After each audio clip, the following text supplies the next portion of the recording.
হিলিপোর্টকে কিভাবে আধুনিকায়ন করা যায় সেই জন্য এটাকে একটা আন্তর্জাতিক মানের স্থলবন্দরে রূপান্তরিত করা হবে।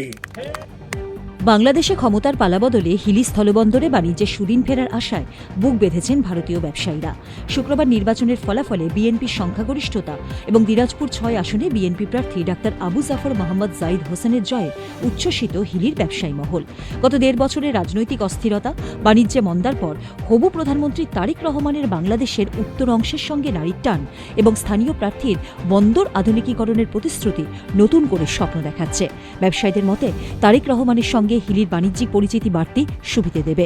ব্যবসায়ী উত্তম জৈন জানান, স্থায়ী সরকার। সোনাক্ষী, মশলা কোথায়?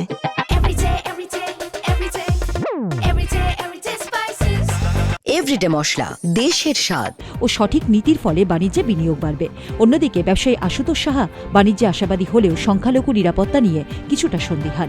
নির্বাচনের জন্য বন্ধ থাকার পর শুক্রবার সকাল থেকে ফের হিলি দিয়ে ইমিগ্রেশন ও পণ্য চলাচল স্বাভাবিক হতেই শুরু করে। এর আগেও বিএনপি সরকার গঠন হয়েছে, তখনও ব্যবসা বাণিজ্য এক্সপোর্ট ইম্পোর্ট বা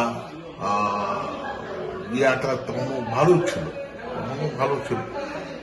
এর প্রত্যাশার কোনো ব্যাপার নয়, যেহেতু ওরা আসছে, এর আগেও পরপর ৩ বার ছিল প্রধানমন্ত্রী ওরা, তো তখন তো ওদের সময় ব্যবসা বাণিজ্য চলছে, সেটাতে এখন নতুন করে এই প্রত্যাশা বা এটার কোনো ব্যাপার আছে। হিলি থেকে বিধান ঘোষের রিপোর্ট, উত্তরবঙ্গ সংবাদ।